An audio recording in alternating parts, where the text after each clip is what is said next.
أعوذ بالله من الشيطان الرجيم. بسم الله الرحمن الرحيم.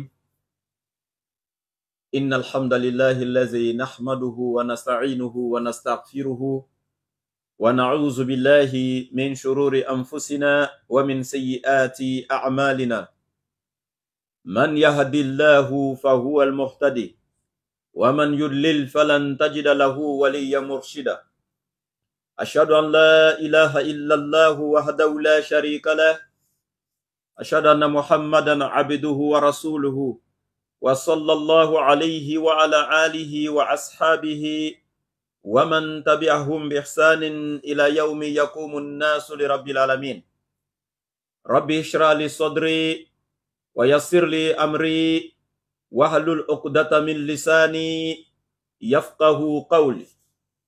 الذين قال لهم الناس إن الناس قد جمعوا لكم فاخشوهم فزادهم إيمان وقالوا حسبنا الله ونعم الوكيل. Alhamdulillah, louange Allah, le maître du temps et des circonstances qui transcendent le temps et l'espace. Allah qui a créé les cieux et la terre sans modèle précédent, comme il le dit, Badi'us samawati wal ard. Allah également qui a créé les djinns et les hommes dans l'unique but de lui vouer un culte exclusif et sincère.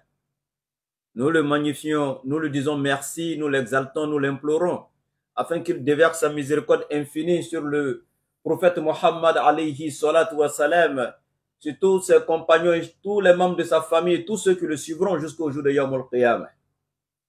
Alhamdulillah, nous sommes très heureux ce soir encore pour continuer avec l'exégèse du Coran dans ce mois béni de Ramadan 1446, Ramadan 2025. Alhamdulillah, nous sommes pleins de joie. Nous remercions Allah qui nous a accordé la longévité et la santé parfaite de pouvoir vivre ce Ramadan. Il n'y a pas un cadeau qu'Allah donne à une créature ici dans la communauté de Muhammad alayhi salatu wassalam, une occasion plus rapide et plus simple pour avoir l'agrément, le pardon d'Allah et l'accès au paradis que le mois de Ramadan. Wallahi, ce mois renferme toutes les faveurs, toutes les grâces. Wallahi, tout le pardon d'Allah, toute la miséricorde dans ce mois. Et donc, Allah il nous dit, بعد أعوذ بالله من الشيطان الرجيم بسم الله الرحمن الرحيم يا أيها الذين آمنوا كتب عليكم الصيام كما كتب على الذين من قبلكم لعلكم تتقون. Aidez-vous les croyants. Le jeûne vous est prescrit, comme il a été prescrit à ceux qui vous ont précédés, afin que vous soyez pieux. Je pense qu'on a déjà donné donc les détails sur ce verset. Alors il continue, il dit ayyaman ma'dudat. Il dit c'est que quelques jours comptés. Et je vous ai dit c'est pas le jour dans le sens de jour que nous on calcule ici, parce qu'un jour chez nous fait 24 heures. Allah ici il parle de journée, du lever au coucher du soleil, une journée seulement. Juste quelques journées comptées. Ayyaman ma'dudatin, juste quelques journées comptées. Faman kana minkum maridun aw ala safarin. Celui parmi vous qui sera malade. Et hier, j'ai expliqué ici quel genre de maladie. Ce n'est pas ceux qui se créent des maladies. Allah n'a pas dit celui parmi vous qui sait inventer une maladie. Allah n'a pas dit celui parmi vous qui sait créer une maladie. Il n'a pas dit celui parmi vous qui s'est rendu malade. Celui qui est malade naturellement, et Allah il dit, pas aussi juste un petit, voilà, il y a des gens aussi qui exagèrent en fait. Il a juste éternué 2 fois net, c'est fini, il dit il ne peut pas jeûner aujourd'hui. Non. Allah il dit, celui qui est malade, une maladie vraiment qui, naturellement, avec laquelle tu ne peux pas jeûner, tu ne peux même pas te débrouiller pour jeûner avec. Donc celui qui est malade, ça fait un, ou à la safarine, ou celui qui est en voyage. J'ai expliqué ici aussi hier, j'ai dit que les voyages aussi de nos jours, quand même, les gens exagèrent, mais laisser aussi, il n'y a pas de problème. Ce n'est pas un péché. Mais sinon, quand même, toi, tu es assis dans un cas climatisé. Hein? Tu es dans ta personnelle, le climatiseur, tout est là. Ben, tu ne gênes pas que je suis en voyage. Les voyages du temps du prophète n'ont rien à voir avec nos voyages. Là-bas, c'était le désert, la péninsule arabique, le soleil, la chaleur intense, etc. 10 km seulement dans leur voyage là, sincèrement, ça vaut 100 km chez nous en fait. La souffrance de leur voyage. Ce n'est pas les mêmes moments en fait, ce n'est pas les mêmes temps, ce n'est pas les mêmes lieux. Vous voyez, ce n'est pas les mêmes climats. Là-bas, la chaleur était trop intense, etc. Mais si tu laisses, il n'y a pas de problème. Parce que c'est le voyage quand même. Même si c'est chez nos voyages où tu es dans le cas climatisé, tu peux laisser parce que tu voyages. Parce qu'on ne sait pas ce qui peut arriver devant. Il peut arriver que le cas tombe en panne, vous êtes en brousse. Il peut arriver qu'il y ait un accident, etc. S'il y a un accident que tu n'avais pas mangé, que tu t'en gênes, déjà ton système immunitaire étant affaibli par la faim, s'il y a encore un accident, ce n'est pas évident que la personne s'en sorte vite, etc. Donc du coup, il n'y a pas de problème si tu es en voyage. Car là, nous aide tous et allant l'attendre qu'à accident du coup, quoi. Car là, nous épargne, voilà. Qui nous sauve de tous ces accidents et tous ces malheurs, Inch'Allah. Donc, Allah il dit, celui qui est malade ou celui qui est en voyage, fa'iddatun min ayyamin ukhra. La personne doit rembourser les jours manqués. Juste après le mois de Ramadan, la personne va compenser, il va rembourser ces jours-là en les gênant. Si tu étais malade et que tu as laissé au moins 5 jours ou une semaine ou voire 2 semaines, après le mois de Ramadan, tu vas rembourser ces jours manqués là. Donc, si tu étais en voyage, que tu as laissé 1 jour ou 2 jours à cause du voyage, après le mois de Ramadan, donc tu vas rembourser ces jours là. Et ceux maintenant qui ne peuvent pas gêner qu'avec peine et difficulté même. Allah il dit ceux-là, qui sont ces personnes-là? Je vous ai expliqué ici hier. Commençons par les vieillards, les personnes qui sont vraiment vieux, les vieilles, qui sont avancées en âge. Parce que l'âge déjà très avancé affaiblit le système immunitaire, la vieillesse. La personne devient faible. Donc, supporter encore la faim, ce ne serait pas facile pour la personne. Voilà. Donc, si tu atteins un certain âge qu'il est difficile pour toi de supporter la faim et que tu ne peux pas gêner, tu fais partie de ceux qu'Allah a cité ici. Ça fait un. Deuxièmement, il y a ceux qui font des travaux très difficiles. Vous voyez, le gars, il est dans un travail très difficile. Donc, il ne vit qu'au jour le jour, en fait. C'est peut-être des gens, quelqu'un qui va chercher du bois en brousse, qui doit prendre une hache, aller couper du bois avec sa force physique, taper le bois, couper les arbres et tout, rassembler ça pour venir vendre, pour pouvoir subvenir aux besoins de sa famille. C'est-à-dire, le jour, il ne va pas en brousse pour aller tasser fagot, pour aller couper bois là. Sa famille ne mangera pas ce jour. Ou peut-être c'est quelqu'un qui creuse les fosses septiques, les puits perdus, comme vous appelez fosses septiques, ou peut-être les caniveaux, donc des travaux difficiles comme ça, vous pouvez en imaginer le reste. Donc des travaux comme ça, que quelqu'un ne peut pas vraiment gêner et puis utiliser sa force physique ce jour-là pour faire ce travail. Alors que s'il ne fait pas ce travail aussi, sa famille ne mangera pas. Donc ces personnes-là, ils sont parmi ceux qui sont appelés ici al-lazina yutiqunahu. Ça peut être quelqu'un qui a une maladie dont le traitement n'est pas encore connu par la science humaine. On n'a pas encore découvert de traitement pour cette maladie. Et les médecins encore disent clairement à travers des recherches approfondies que si tu jeûnes avec cette maladie, ta vie donc pourrait en dépendre.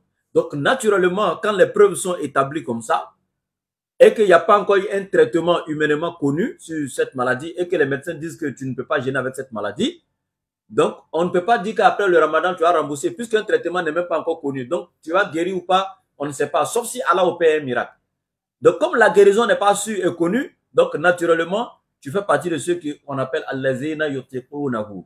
Donc ceux qui ont des maladies vraiment graves, qui ne peuvent pas jeûner avec, et qu'il n'y a pas vraiment un traitement connu, pour dire que dans 2 semaines, il peut guérir, etc. Quand on ne sait pas, donc les médecins disent tu ne peux pas jeûner, tu fais partie de ceux-là. Les savants vont encore dire qu'il y a encore des femmes dedans qui allaitent, les nourrissent, etc., qui ont pris la grossesse à un niveau, elles ne peuvent pas gêner jusqu'à l'accouchement, qui allaitent, etc. Donc, les savants, il y a eu divergence entre les savants, ils ont plusieurs avis. Certains disent que ces femmes-là, elles vont non seulement rattraper les jours manqués, mais en même temps, nourrir un pauvre pour chaque jour de jeûne manqué. Il y a des savants qui disent que ces femmes-là, elles n'ont pas nourri un pauvre pour les jours manqués, mais elles vont tout simplement gêner les jours manqués. que ce soit un mois de Ramadan ou 2 mois de Ramadan, c'est pas ça fait combien d'années, le temps de prendre la grossesse, allaiter l'enfant et tout ça, après commencer à jeûner, ça peut prendre un mois entier, etc. Il y en a qui vont jusqu'à dans le 2e mois de Ramadan. Les savants disent qu'elle va juste rembourser les jeûnes manqués sans nourrir les pauvres. Il y a des savants qui disent qu'elle ne jeûnera pas et qu'elle va seulement nourrir les pauvres pour les jours de jeûne manqués. Elle va seulement nourrir les pauvres mais sans jeûner. Donc voici les 3 avis. 1. Elle jeûne et en même temps, simultanément, elle jeûne et elle nourrit des pauvres. Deuxièmement, elle jeûne sans nourrir des pauvres. Troisièmement, elle nourrit des pauvres sans jeûner. Voici les 3 avis qui sont donnés par les savants. Ok. Mais ce qui est simple, c'est que, premièrement, soit elle jeûne, elle ne nourrit pas les pauvres, ou elle nourrit les pauvres sans jeûner. Mais les deux, jeûner en même temps nourrir les pauvres, bon, ça fait partie des avis, mais pas trop, voilà. Il n'y a pas trop de savants sur ça. Donc, maintenant, je viens de donner quelques exemples de ces personnes-là, ceux qui font partie de ce cadre-là, qui ne peuvent jeûner qu'avec peine. Celui qui a un travail difficile, qui ne vit que par ça au jour le jour. Celui donc qui est vieux ou qui est vieille, qui a le système immunitaire affaibli, qui ne peut plus surmonter la faim, etc. Celui qui a une maladie grave dont un traitement n'est pas connu, on ne peut pas lui donner une date où il peut espérer guérir, etc. Et que les médecins disent que cette maladie peut apporter atteinte à sa vie. Et tous ceux-là, Allah, ils font partie des allazina yutiqunahu. Fidiyatun. Donc ceux-là maintenant, qu'est-ce qu'ils vont faire? Ils vont faire une compensation. Fidiyatun, ils vont donc nourrir des pauvres en compensation des jours de jeûne manqués qui n'ont pas pu jeûner là. Ils vont donc nourrir des pauvres pour ça. Voilà. Pour chaque jour de jeûne non observé, ils vont nourrir un pauvre. To'amu miskinin. C'est ce qu'Allah dit. To'amu miskinin. Donc, donner à manger aux pauvres. Et ils vont faire quoi? Ils vont mesurer ça, c'est-à-dire une quantité de nourriture journalière, c'est-à-dire la quantité que lui, ou bien un être humain normal peut manger en une journée. C'est cette quantité de nourriture que lui, il doit évaluer et puis donner à un pauvre, pour le nourrir aussi. Donc, ton petit déjeuner, ton déjeuner et ton dîner, quand tu regardes les 3, la quantité de nourriture qui peut, voilà, que cela peut équivaloir, tu choisis, tu prends ça, cette quantité, tu nourris un pauvre. Il y en a qui disent le mood. Donc, le mood, c'est tes 2 mets rassemblés là. Quand tu remplis comme ça, voilà, de céréales ou je sais pas quoi, de riz ou je sais pas quoi, il y en a qui sont allés sur ça, etc. Bien. Donc, on continue. Allah dit, Faman tatawwa khayran, fahuwa khayrul lahu. Mais celui en plus de ça, qui fait encore un bien supplémentaire, Allah dit cela est c'est très bon pour la personne. Allahu Akbar. Et c'est pourquoi on vous incite dans ce mois-là, ne jouez pas, ne dormez pas. C'est pas le mois de paresse, c'est pas le mois donc de sommeil, c'est pas le mois de dormir, c'est le mois de l'invocation, c'est le mois de fléchir les genoux, c'est le mois de demander pardon, c'est le mois du repentir, c'est le mois de la miséricorde, c'est le mois du partage surtout. Hein? Celui qui fait rompre le jeûne d'une personne a les mêmes mérites du jeûne de la personne sans que rien ne soit retranché dans le jeûne de la personne. Donc tu as non seulement les mérites de toi, ton jeûne, et puis tu as les mérites du jeûne de cette personne également, sans que rien ne soit retranché dans pour cette personne. C'est comme si tu as jeûné 2 fois. Allah Akbar. Regardez la grâce d'Allah. Hein? Il y a des hadiths qui nous parlent, même si, selon certains savants, les hadiths c'est des hadiths qui sont un peu faibles. Certains aussi pensent que c'est des bons hadiths, qui disent que en une seule journée de jeûne,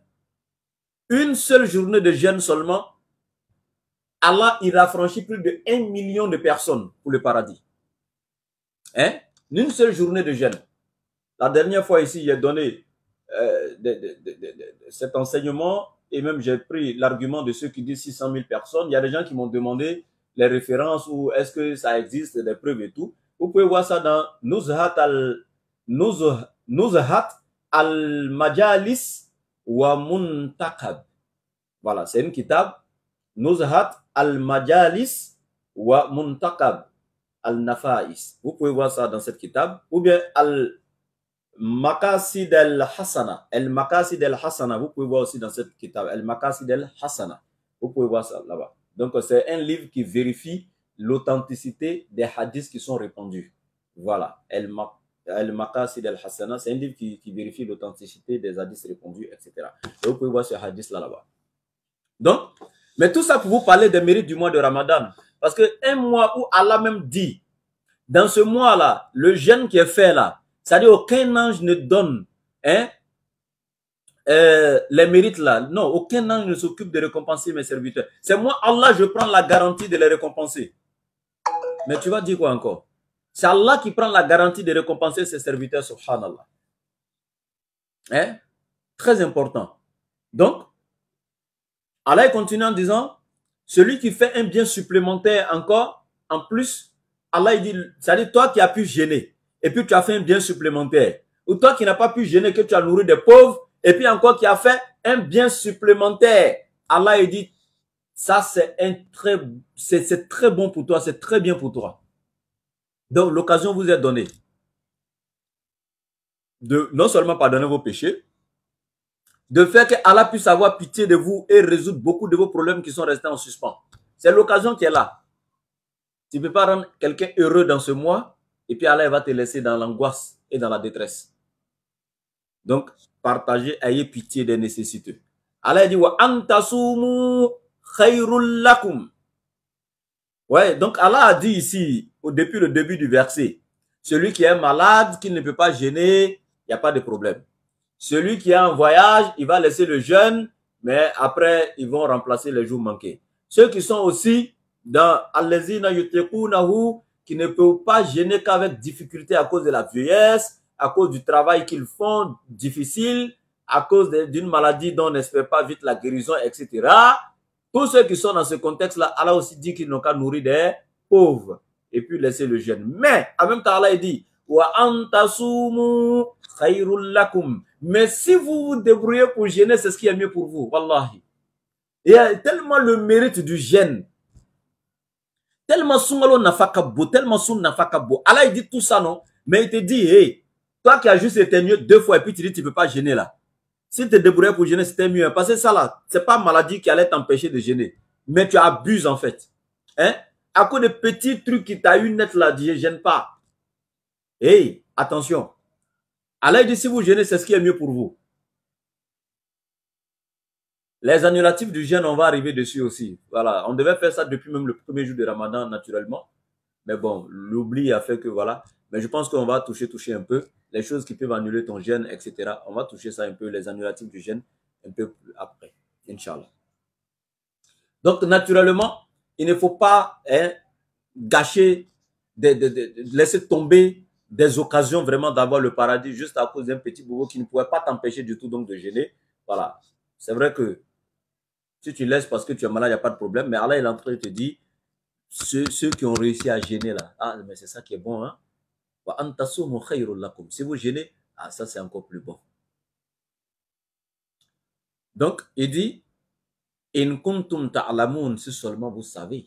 Ah, vous voyez, Allah il dit, si seulement vous savez les mérites du jeûne, si seulement vous savez le secret de jeûner dans le mois de Ramadan, si seulement vous savez les faveurs de jeûner dans le mois de Ramadan, si seulement vous savez le mérite du jeûne dans le mois de Ramadan, si vous savez vraiment la miséricorde quand tu jeûnes dans le mois de Ramadan, Allahu Akbar, Allah dit, si seulement vous savez, in kuntum ta'lamun, wallahi, si seulement vous savez, vous n'allez pas vouloir vous amuser avec le jeûne, vous allez jeûner.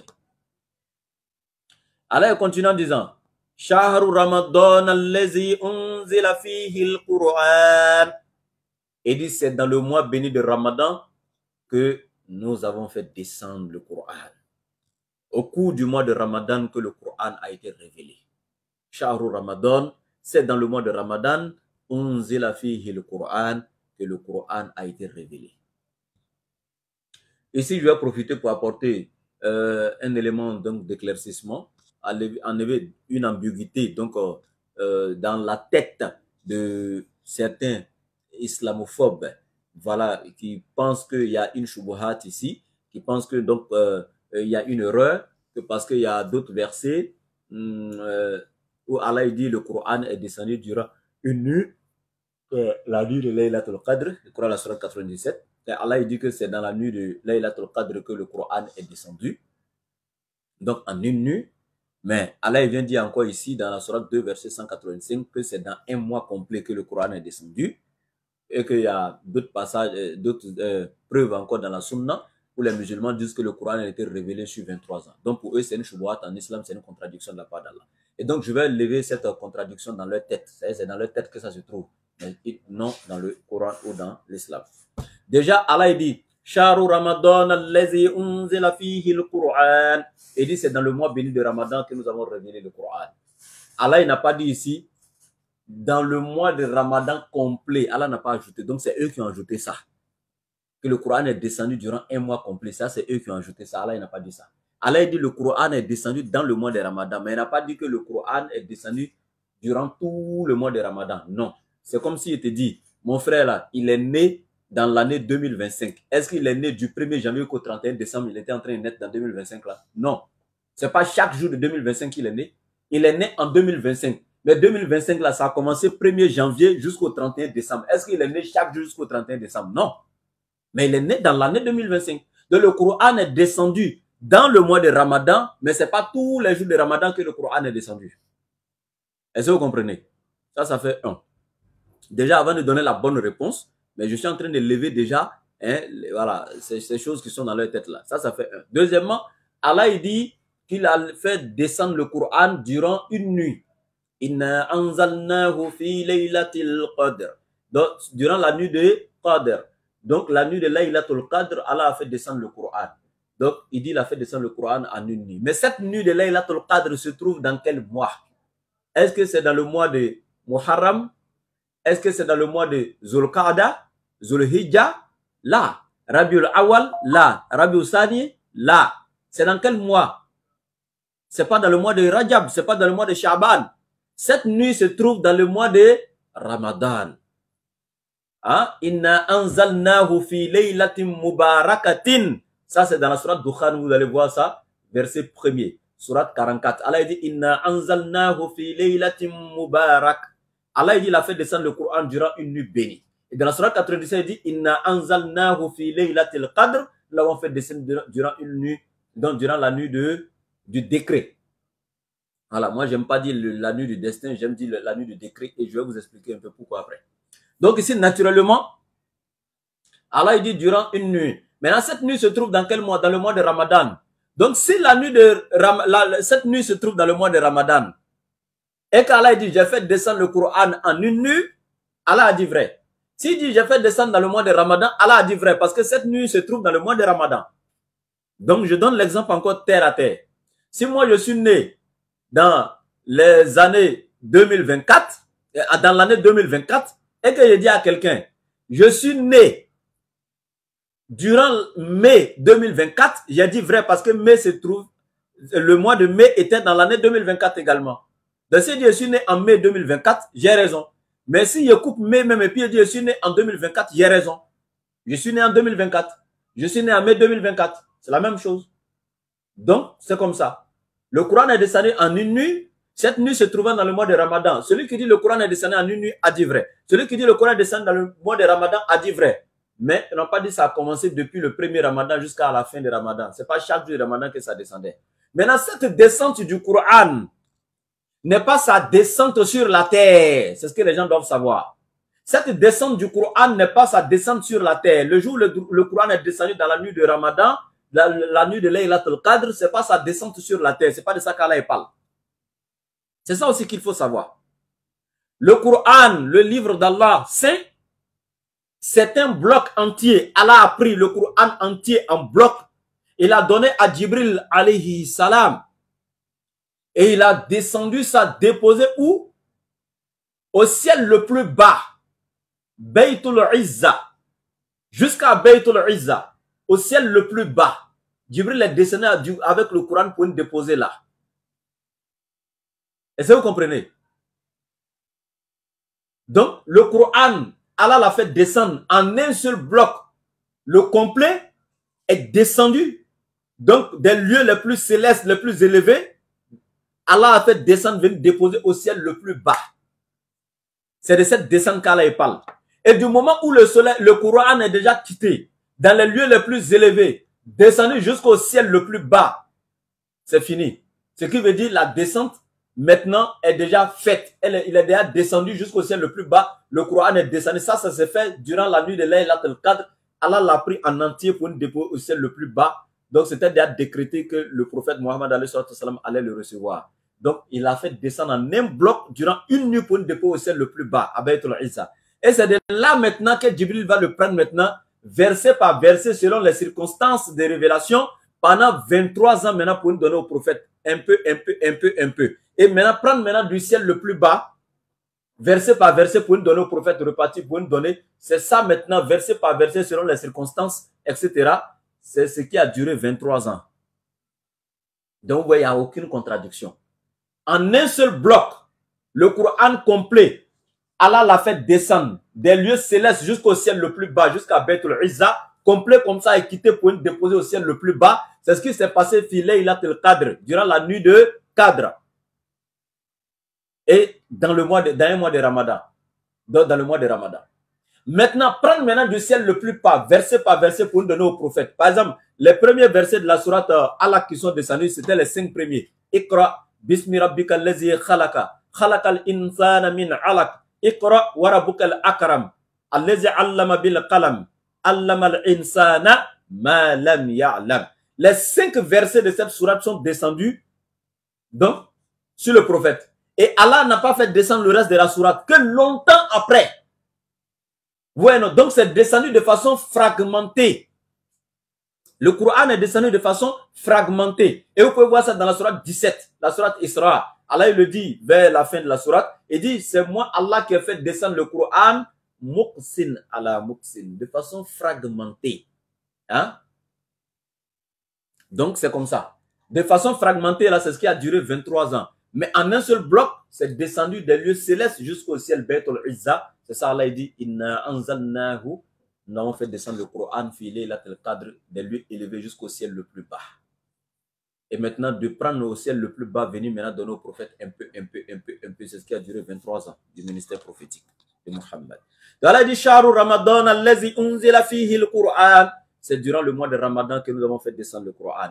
Allah dit, Hudan linnas. C'est ce Coran-là qui est guide pour les gens. Mais aujourd'hui, on voit des gens qui ont besoin d'autre chose que le Coran. Des gens qui ont fabriqué des paroles, ça disant que ça vient de Dieu. Ça n'a rien à voir avec parole de Dieu. Des gens qui ont fabriqué des religions. Si vous ne venez pas à l'islam, si vous ne venez pas à la parole authentique d'Allah incréée, dans laquelle ne se trouvant aucune contradiction ni aucune incongruité, vous n'aurez aucun salut. C'est le Coran qui guide. C'est le livre, c'est lui-là. En dehors du Coran, il n'y en a pas. Est-ce qu'on se comprend? Les gars qui vos soi-disant coranistes là, je ne suis pas en train de parler de vous. Hein. Parce que vous me dites, ouais, il a dit que c'est le Coran seul qui guide, donc il n'y a pas les hadiths. Qui vous a dit que le Coran là, il est différent du hadith? Non. Le prophète là, c'était lui-même le Coran. Les hadiths là sont quoi? C'est pas la vie du prophète. Donc le prophète n'est pas différent. Quand les gens sont allés demander au prophète, à l'épouse du prophète Aïcha, hein, pour poser des questions sur son mari, quel est le comportement de ton mari? Qu'est-ce qu'elle a dit? Son comportement c'est le Coran. C'est-à-dire le prophète alayhi sallam était le Coran ambulant. C'est de lui Allah il parle dans le Coran. Wa innaka la'ala khulqin azim. Ce verset-là, Allah n'a jamais attribué ça à un être humain excepté Mohammed seul. Tu es certes doté d'une moralité imminente. Et Allah dit dans la sourate 33, verset 21, Laqad kana lakum fi rasulillahi uswatun hasana liman kana yarju Allah wal yawmal akhira wa dhakara Allahu kathira. Hein? Dans le messager, vous avez un excellent modèle à suivre. Quel modèle si ce n'est pas le Coran ambulant? C'est le Coran qui est guide pour les gens. Et Allah dit le prophète Mohammed était un excellent modèle à suivre. Quel modèle que le Coran?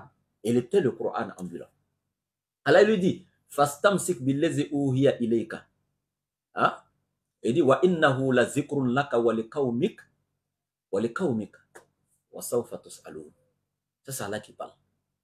Il dit, tiens fermement ce qui t'a été révélé de la part de ton Seigneur. Ceci est un rappel pour toi et ta communauté, et vous en serez interrogés. Donc celui qui ne prend pas ce Coran-là comme guide, sache qu'il n'a pas de guide, il n'est pas guidé, et s'il meurt dans l'égarement, c'est l'enfer. C'est ce Coran-là qui est venu comme guide pour les gens. Alif Lam Mim. Zalikal kitabu la rayba fihi hudan lil muttaqin. Allah il dit c'est ce livre-là, point de doute à son sujet. Biman ala shakka fihi la rayba fihi hudan. C'est un guide liman lil muttaqin, pour les pieux. Donc Allah il dit hudan linnas. C'est le Coran qui doit guider l'humanité. Tous les êtres humains devraient venir à l'islam, venir pratiquer le Coran, parce que l'islam est un système théocentrique. En d'autres termes, un système dans lequel seul Allah est au centre, et c'est la loi d'Allah qui régit tout, sans que les pensées d'un homme, les envies, les imaginations, les suppositions d'un homme puisse adhérer dedans. Ça, c'est Allah. C'est lui seul, sa loi, qui dirige, qui régit tout. Vous comprenez? Donc, les vraies valeurs morales et spirituelles de l'islam, c'est ça. L'islam est venu pour éduquer l'humanité. Hein? Pour ramener l'humanité à des valeurs qui sont recommandées, les valeurs qui sont recherchées, les valeurs de bonne moralité, de bonne conduite, les valeurs de miséricorde. C'est ça l'islam, à travers un système d'information, de formation et d'éducation. Allah dit Hudan Linas, c'est le Coran qui est venu comme guide pour l'humanité. C'est le Coran qui dit Min ajli zalika katabna ala bani Israël annahu man qatala nafsan bighayri nafsin aw fasadin fil ard faka'annama qatala an-nasa jami'a wa man ahyaha faka'annama ahya an-nasa jami'a. Ça c'est dans le Coran. Allah dit quiconque tue une âme injustement sans que cette âme tuée n'ait commis de transgression sur la terre, c'est comme si le meurtrier avait tué toute l'humanité. Toi qui as tué une âme injustement, c'est comme si tu avais tué toute l'humanité. Mais celui qui fait don de vie à une âme, qui protège la vie d'une âme, c'est comme s'il avait fait don de vie à toute l'humanité. Si ce verset coranique, si ces valeurs coraniques avaient été intégrées en chacun d'entre nous, avaient été étudiées, observées et pratiquées par chaque être humain, tous ces meurtres qu'on voit dans le monde, ces charniers, dans les guerres, tous ces... Qui allait inciter, qui allait tuer qui? C'est ça l'éducation. Hudan linas. Ça c'est le Coran. Allah dit wa ta'awanu 'alal birri wa taqwa wa la ta'awanu 'alal ismi wal udwan wattaqullaha innallaha shadidul iqab. Allah dit exhortez-vous dans l'accomplissement des bonnes œuvres et dans la crainte d'Allah, et ne vous encouragez pas, ne vous exhortez pas, ne vous soutenez pas dans l'accomplissement des péchés et dans la transgression, et craignez Allah, car Allah est cet Dieu en châtiment. Ça c'est le Coran qui nous exhorte d'accomplir et d'œuvrer, de nous encourager que dans l'accomplissement des bonnes œuvres. C'est le même Coran dans la sourate 41, sourate Fussilat à partir du verset 34. Allah dit wala tastawi al-hasanatu wala sayyi'a idfa' billati hiya ahsan fa idha allazi baynaka wa baynahu adawatun ka'annahu waliyyun hamim wama yulaqaha illa allazina sabaru wama yulaqaha illa zu hazzin azim.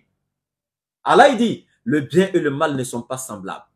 Repousse donc le mal par ce qui est meilleur, et voilà qu'avec celui que tu avais une animosité devient tel un ami chaleureux. Allah dit cela n'est donné qu'aux patients et cela n'est donné qu'aux possesseurs d'une grâce infinie. Et venez au Coran et vous serez détenteurs et possesseurs d'une grâce infinie qui est le Coran. Allah Akbar. Qu'est-ce que vous attendez? Allah dit Shahru Ramadan allazi unzila fihi al-Qur'an hudan linnas. C'est le Coran qui est guide pour les gens. C'est lui qui vient te montrer ce qui est bon, ce qui est mauvais. Allah dit wa bayyinatin minal huda. Et c'est en son sein que le chemin de la guidance est mieux expliqué, mieux éclairé, mieux détaillé. Ça c'est le Coran. Et Allah ne s'arrête pas là. Wal Furqan. Le Coran aussi est également le critérium du bien et du mal. le livre de discernement. Celui qui vient te distinguer, c'est-à-dire que te montrer clairement la différence entre le bien et le mal, le vrai et le faux, le mauvais et le bon, hein, la guidance et l'égarement. Ça, c'est le Coran. El Furqan, critérium du bien et du mal. Ça, c'est le Coran. Allah dit faman shahida minkum shahra falyasum. Celui parmi vous qui voit, qui observe la lune qui sort la veille du mois de Ramadan, celui parmi vous qui verra la lune, alors Allah dit qu'il commence à jeûner. Hein? Quiconque voit la lune nette, qu'il commence à jeûner. Il peut arriver que toi seul tu aies vu et que personne n'ait vu et que tu n'as pas eu de témoins. Tu jeûnes. Même si personne n'a vu, toi tu jeûnes. Parce que toi tu as vu. Parce qu'Allah dit faman shahida minkum. Celui parmi vous qui voit Shahara, le début de ce mois, qui voit la lune, faliyasumhu qu'il jeûne. Donc ici aussi, le verset nous dit, quand tu rentres dans la jurisprudence islamique, pour voir la lune, il faut au moins commencer par 2 croyants dignes de confiance dans la ville. Il y a 2 croyants, garçons dignes de confiance. Il répète, dignes de confiance, 2 croyants. S'ils disent, on a vu, il n'y a pas de problème. Si c'est des femmes, ça doit être 4 femmes. Le témoignage d'un homme équivaut au témoignage de 2 femmes. Ça, là encore, les gens ont pris contre l'islam. Mais venez ici. Si vous venez avec cette chouboîte devant moi, vous allez lire leur. Je vais vous montrer pire dans votre livre là-bas. Donc ici, le témoignage d'un homme est équivalent à 2 femmes. Parce que la femme oublie vite, c'est pas comme l'homme, etc. Et aussi, voilà. Il y a plein de choses qui rentrent en ligne de compte, mais on ne va pas rentrer dans ces détails ici pour pouvoir aller vite. Donc ici, si c'est garçons, il faut 2 hommes. Si c'est des femmes, il faut 4 femmes. Maintenant aussi, on n'a pas les mêmes pays, on n'a pas les mêmes endroits. Il peut arriver que dans un pays voisin ici, qu'eux, ils voient la lune, mais nous, on n'a pas vu. On n'a pas les mêmes contrées.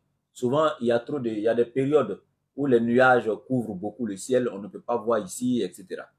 Voilà. Mais dans le même pays, si on est dans le même pays, etc., quelqu'un a vu dans une autre ville, même si nous, on n'a pas vu dans cette ville, si on nous appelle que c'est des personnes dignes de confiance, 2 personnes déjà, parmi les croyants dignes de confiance qu'on a vu, toute la communauté peut gêner, il n'y a pas de problème. S'ils sont déjà dignes de confiance. Mais si c'est quelqu'un qu'on connaît, qui était un menteur, qui était un escroc dans la ville, et puis il vient nous dire qu'il a vu, personne ne gêne. On va attendre le lendemain pour être sûr, avant de commencer à gêner. On se comprend? Allah dit, faman shahida minkum shahra falyasumhu. Celui parmi vous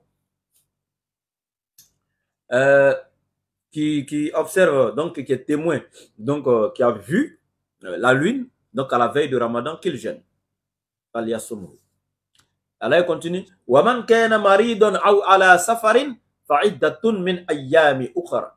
Allah répète encore ce qu'il avait dit. Celui parmi vous qui sera malade, donc ou en voyage, qu'il rembourse les jeûnes manqués, les jours manqués après le mois de Ramadan. Et Allah continue. Yuridullahu bikumul yusra wa la yuridu bikumul usra. Donc Allah dit, quand Allah il vous dit ça, que quand vous êtes malade ou en voyage, après le Ramadan, Allah pourrait dire, bon, comme vraiment c'était un cas de maladie, c'est pas la peine de rembourser après Ramadan parce que tu n'as pas fait exprès pour laisser. Donc après Ramadan, il faut laisser comme ça. Mais sauf que toi, tu as fait 1 semaine dans la maladie. Donc tu as pu jeûner combien? Sur 30 jours, tu as pu jeûner peut-être 23 jours. Tu as manqué 7. Allah dit, c'est vrai que lui va te dire de laisser, mais ton mérite ne sera pas comme pour ceux qui ont jeûné. Mais comme Allah veut que toi, tu aies le même mérite que ceux qui ont jeûné le mois entier, Allah dit après Ramadan, il faut rembourser les jours manqués. Malgré que ce n'était pas ta faute. Tu étais malade, mais il faut rembourser. Mais le fait qu'Allah t'ait dit de rembourser, Allah dit, ce n'est pas pour te punir, hein, mais c'est pour faire quoi?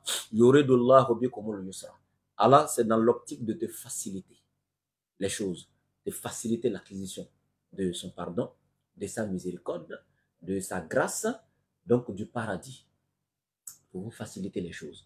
Et aussi, Allah pourrait te dire également de rester malade et puis jeûner. Même si tu es malade, tu as jeûné. C'est comme la prière, même quand on est malade, on prie. Si on ne peut pas s'arrêter, on s'assoit. Si on ne peut pas s'asseoir, on s'adosse. Si on ne peut pas s'adosser, on se couche. Mais on va prier. Ça, c'est au niveau de la prière. Mais ici, Allah dit, il pourrait te rendre ça difficile.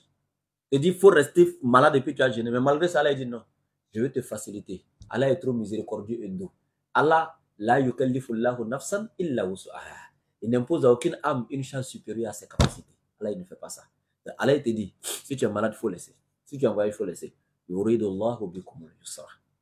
Allah, pour te faciliter les choses. Voilà, yuridu bikumul usra. Allah, il ne veut pas vous rendre les choses difficiles. Il dit, walitukmilul iddata. Et aussi, Allah, il veut que vous complétez vos jours de Ramadan à 30 comme les autres qui n'étaient pas malades. Donc, après Ramadan, vous remboursez walitukmilul idda pour que vos jours de Ramadan soient complets, pour que vous ayez les mêmes mérites que ceux qui n'étaient pas malades et qui ont gêné tout. Allah dit, walitukabbirullaha ala ma hadakum. Et afin que vous puissiez donc comme on appelle, louer Allah, lui rendre gloire et louange pour vous avoir guidé. Voilà. Faites qu'Allah vous ait guidé afin que vous soyez reconnaissant et lui rendre gloire pour cela. Et Allah dit, walla'allakum tashkurun, et afin que vous soyez reconnaissant envers Allah pour sa miséricorde et sa grâce. Ouais, afin que vous soyez reconnaissant envers Allah. Et donc, Allah continue. وَإِذَا سَأَلَكَ عِبَادِي Allah dit وَإِذَا سَأَلَكَ عِبَادِي عَنِّي فَإِنِّي قَرِيبٌ أُجِيبُ دَعْوَةَ الدَّاعِي. Oui. Il dit, si mes serviteurs t'interrogent à mon sujet, وَإِذَا سَأَلَكَ عِبَادِي هو Muhammad alayhi salatu wassalam. Si mes serviteurs t'interrogent anni à mon sujet, fa'inni qaribun, dis-leur que je suis proche de ujibu da'wata da'i, et je réponds à l'appel de celui qui m'appelle, à l'invocation de celui qui m'invoque, à l'imploration de celui qui m'implore. Iza da'ani, lorsqu'il m'implore, lorsqu'il m'invoque, lorsqu'il me prie, lorsqu'il m'appelle. Mais fal yastajibu li, dis-leur de me répondre à moi. Wal yu'minu bi, et qu'ils placent leur entière confiance en moi, qu'ils croient en moi, fermement. La'allakum yarshudun, afin qu'ils soient guidés vers la voie du salut. Donc ici, Allah nous dit clairement dans ce verset, mes serviteurs t'interrogent sur moi concernant l'exaucement de leurs vœux, de leurs prières, de leurs doigts. Donc toi qui m'écoutes, toi qui te plains toujours, je ne fais qu'implorer Allah, Allah ne me répond pas, je ne fais que prier, Allah n'exauce pas, je ne fais que demander à Allah, j'ai besoin de travail, je n'ai pas encore travaillé, chaque jour je prie, je jeûne, je fais des sacrifices, je n'ai pas encore eu mari, je n'ai pas encore eu enfant, je n'ai pas encore eu la santé, etc. Allah il dit, mes serviteurs t'interrogent. Dis-leur, fa inni qaribun. Ujibu da'wata da'i iza da'an. Allah dit, je suis très proche de vous. Proche même que la veine jugulaire. Et Allah dit, je réponds à l'appel de celui qui m'appelle lorsqu'il m'appelle. Allah répond toujours. Hein. C'est toi, tu ne vois pas la réponse d'Allah. Soit la réponse est ce que tu demandes, il te donne ça réellement comme tu le veux, ou soit il te donne autre chose que ce que tu lui demandes, qui est mieux pour toi que ce que tu lui demandes, ou soit il te répond en ne te donnant pas ce que tu demandes, mais à travers un signe pour te dire pourquoi il ne t'a pas exaucé, mais il va te répondre. Mais Allah, il donne une condition ici qui est très importante. Si toi, tu veux que Allah te réponde, Allah dit, moi, je suis prêt à répondre à ceux qui m'appellent lorsqu'ils m'appellent, mais à condition, que eux, ils me répondent d'abord. Parce que c'est moi qui ai été le premier. Moi, Allah, j'ai été le premier à vous appeler. Allah a été le premier à te dire d'être mon musulman. Allah a été le premier à t'appeler en te disant de jeûner, de prier, de fléchir les genoux, de rester dans le cadre du tawhid, de ne pas lui associer qui ou quoi que ce soit dans l'adoration, de ne pas aller chez les géomanciens, de ne pas les lancer courir, de ne pas faire ceci, cela, de ne pas les déposer œufs sur Carrefour, etc. Allah a été le premier à t'appeler. Allah dit, faut lui le répondre d'abord. Quand tu réponds à l'appel d'Allah, Allah il répond à ton appel. Oui, Allah il vous dit clairement. Il répond à l'appel de celui qui l'appelle lorsqu'il appelle. Mais fal yastajibu li. Aïne Allah jabi foloke. Hein? Qu'il réponde donc à mon appel, à moi Allah mon appel, qu'il réponde à mon appel. Répondez à l'appel d'Allah. Allah il dit wali yu'minu bi, et qu'il croie en moi. C'est ça aussi. Réponds non seulement à l'appel d'Allah et place ton entière confiance en Allah. Toi, tu es en train d'appeler, tu invoques Allah alors que tu n'as pas placé ton entière confiance à lui. Pendant que tu as fait prière, là, pendant que tu as jeûné, là, pendant que tu as fait sacrifice pour ton problème, là, pendant que tu es en train de demander à Allah de t'aider, tu quittes là encore, ton ami prend ta main ou ta camarade pour dire, il y a un marabout là-bas, il est très fort, hein. Allons. Et lui, il va les lancer courir pour toi. Il va te donner des œufs, il faut aller casser au carrefour. Il faut aller faire tant, il faut aller laver l'air dans marigot, il faut faire ceci. Et puis toi, tu viens te plaindre devant qui? Pour dire Allah t'a pas répondu. Allah, il dit, Wal yu'minu bi. Oui, la croyance en Allah. Et quand on dit croire en Allah, l'accepter, placer ton entière confiance à lui. Tu crois en son existence, tu l'as accepté, tu te soumets à lui et tu places ton entière confiance à lui. En lui. Mais pendant que toi, tu invoques Allah, pendant que tu es allé à la mosquée, les imams n'ont qu'à faire doigt pour toi, en ce même temps, toi, tu es allé derrière chez les adorateurs de djinns. Et puis, toi, tu veux qu'Allah t'exauce. Allah, il dit non. Wal yu'minu bi. Walla'allakum yakhshudun. Afin que Allah vous guide sur le chemin du salut. Dans le sens, afin que vous obteniez tout ce que vous recherchez. Dans la grâce. Vous voyez? Donc, c'est ce qu'Allah te demande ici. Voilà. Allah, il dit, Uhilla lakum laylata siyam rafasu ila nisaikum. Allah, il dit, il vous est permis durant la nuit, qui suit une journée de Ramadan, d'avoir des rapports avec vos épouses. Uhilla lakum. Il vous est licite. Il vous est permis. Vous voyez? Laylat as-siyam. Durant la nuit qui suit la journée de Ramadan, de jeûne, tu as jeûné la journée, non? La nuit, là, Allah, il dit, Rafasu ila nisaikum. Il vous est permis d'avoir des attouchements avec vos épouses, des relations intimes avec vos épouses. Vous voyez? Bien. Et Allah, il continue et dit, Hunna libasul lakum wa antum libasul lahunna. Allah dit, vos épouses sont pour vous un vêtement et vous êtes pour elles également un vêtement. Cela veut dire quoi? Il y a plusieurs sens dans ce verset et ce verset est plein de sagesse. Vous savez, Allah dit, vous êtes un vêtement pour vos épouses, elles sont un vêtement pour vous. Oui, la femme là, pour savoir que les vrais blousons là, vrais manteaux là, c'est quand il fait froid et puis tu es marié et puis tu transpires pendant qu'il y a un célibataire qui est là-bas, son garçon et son femme, les mains comme ça entre les cuisses en train de grelotter comme ça là. Et là tu sais que femme là, c'est vrai blues, garçon aussi. Mariez-vous les célibataires là. Tu comprends? Mariez-vous les célibataires, c'est très important. Deuxièmement, bon, ce qui est très important dans ce verset, vous savez le rôle des vêtements c'est quoi? Le rôle du vêtement c'est pour te couvrir, te protéger contre la honte. C'est de t'amener à ne pas exposer tes parties honteuses, etc. Donc le vêtement vient te couvrir ta honte, te protéger, tu vois un peu. Donc la femme doit être comme ça pour son homme. Elle doit protéger son homme, le couvrir. Et l'homme doit être de même pour la femme. La couvrir, ne pas l'exposer, la protéger comme un vêtement. Allah il dit, Hunna libasul lakum wa antum libasul lahun. Donc vous devez vous couvrir, vous devez vous protéger, et vous devez vous mettre en sécurité, ne pas vous exposer. Vous voyez? C'est très important.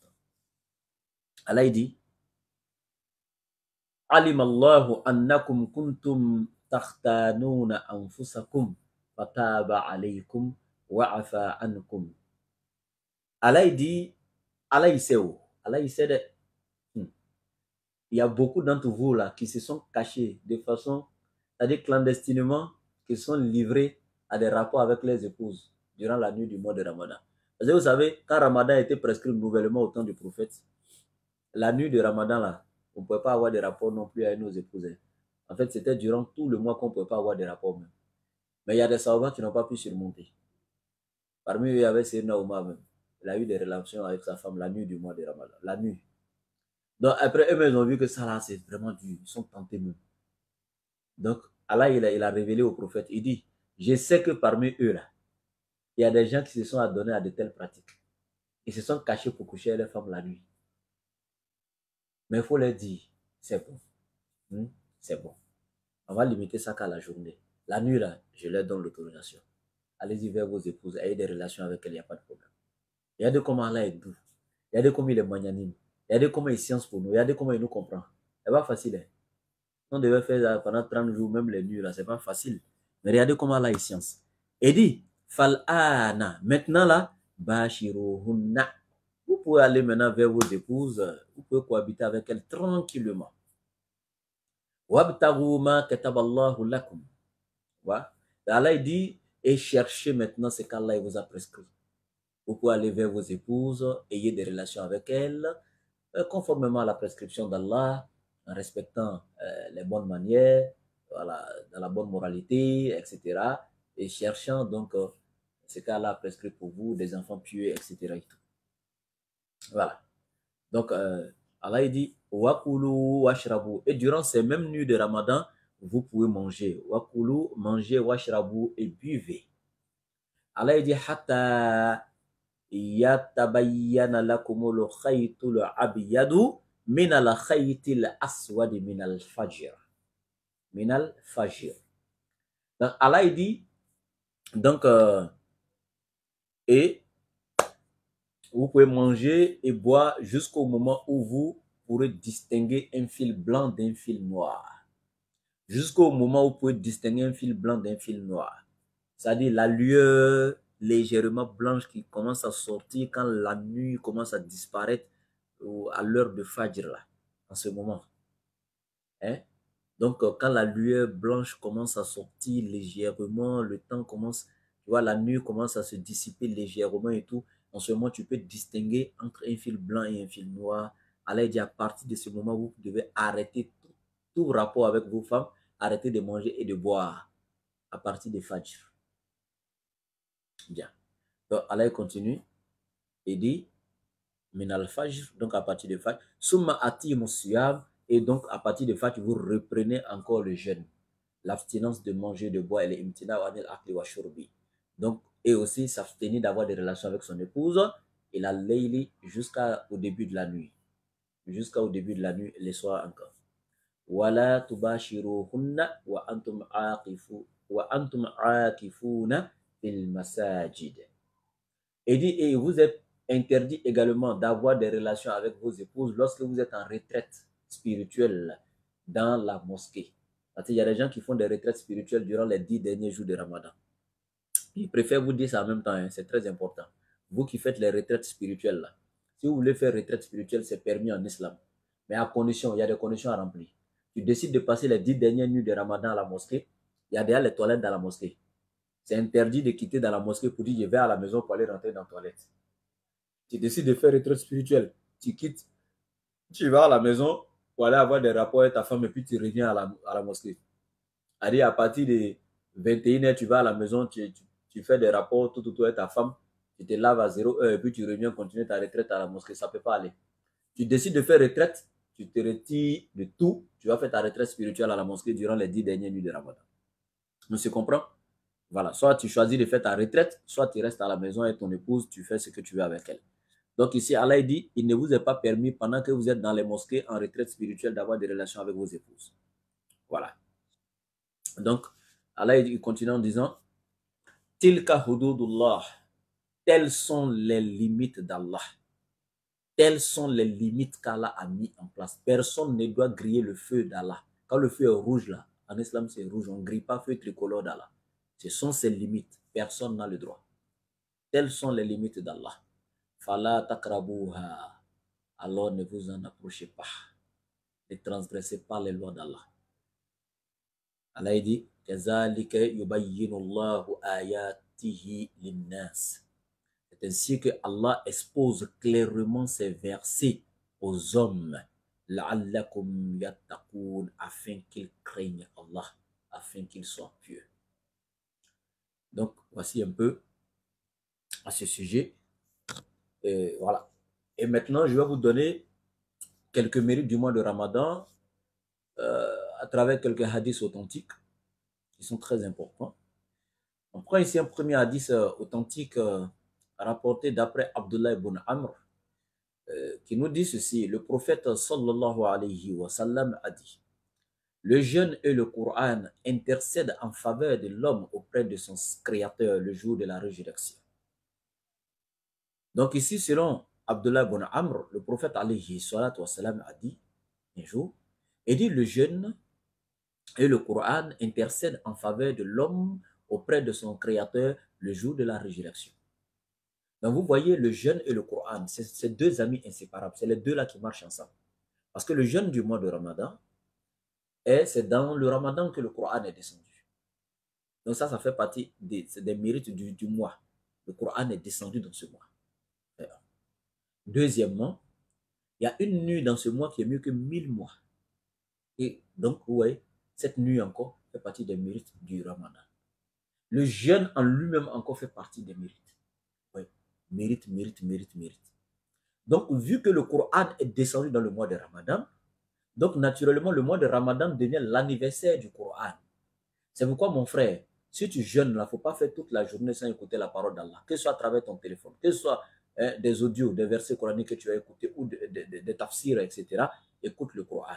Vous voyez les imams dans nos mosquées, la promotion du Coran est faite durant le mois de Ramadan. Dans les mosquées, les tafsirs se font, dans les radios, etc., à la télévision, parce que c'est l'anniversaire du Coran. Sharu Ramadan unzila allazi fihi le Coran. Donc on a lu ça dessus, ce verset, dans le verset 185 de la sourate 2 dessus. C'est dans le mois de Ramadan qu'Allah a révélé le Coran. Donc les deux vont ensemble. Celui qui gêne, qui n'écoute pas le Coran, qui passe sa journée à faire d'autres choses que d'écouter la parole d'Allah, c'est comme quelqu'un qui a planté un arbre sans arroser. Vous voyez? Donc si tu veux que ton arbre pousse bien, puisse te donner de bons fruits, il faut l'arroser. Donc c'est le Coran qui accompagne le jeûne.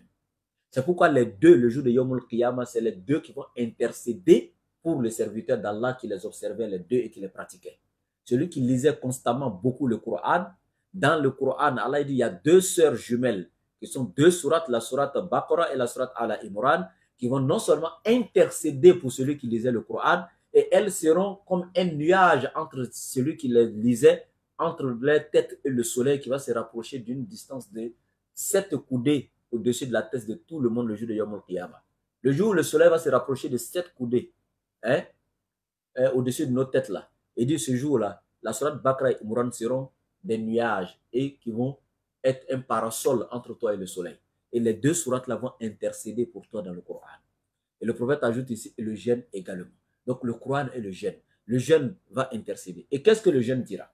Selon le hadith, le jeûne dit: oh Allah, durant le jour, ton serviteur ici présent, je l'ai privé de nourriture, de boisson, je l'ai privé de désirs charnels avec son épouse, etc. Alors laisse-moi intercéder en sa faveur. Ça, c'est le jeûne qui va parler en ta faveur comme ça. Ce jeûne que tu refuses de jeûner là. Ce jeûne dont tu te crées des maladies pour l'éviter là. On est dans le grand mois béni de Ramadan. Regardez comment le jeûne va parler. Comment le jeûne va intercéder pour toi. Malgré tous les mérites que tu as eu ici-bas dans le Ramadan, etc. Et toutes les grâces qui renferment ce jeûne là. Malgré ça, le jeûne, encore le jour de Yom Al-Qiyamah, va demander la permission à Allah d'intercéder en ta faveur.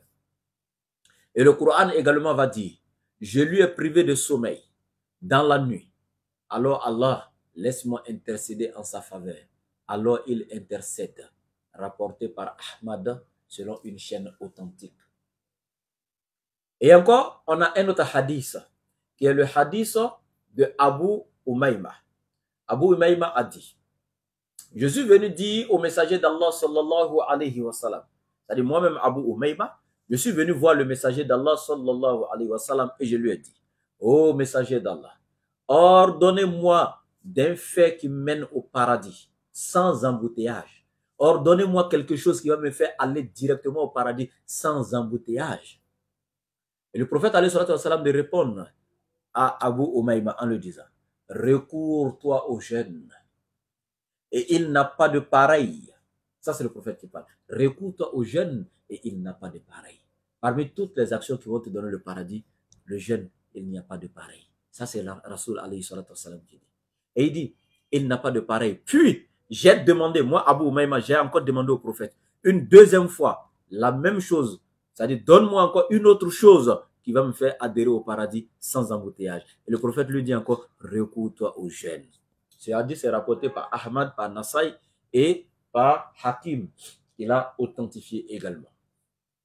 Bien. On va aller encore avec un autre hadith qui me plaît beaucoup. D'après Abu Saïd el-Khudri, que Dieu l'agrée, radiallahu anhu, le messager sallallahu alayhi wa sallam a dit ceci. Il dit, quoi qu'un homme soit un jour en jeûne pour la cause d'Allah, Dieu éloigne le feu de son visage de la distance de 70 automnes.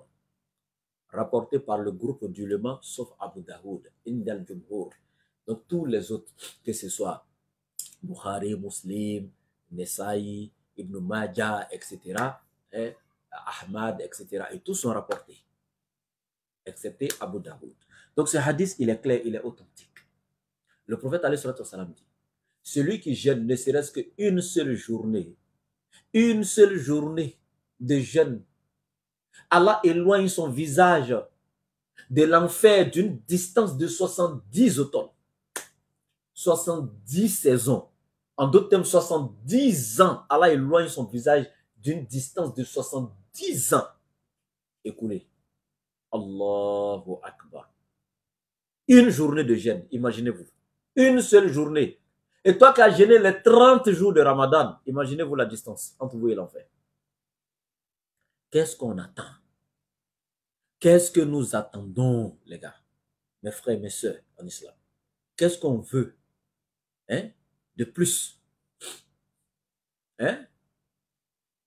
Et encore, je donne un dernier hadith aujourd'hui, et puis on arrête la séance.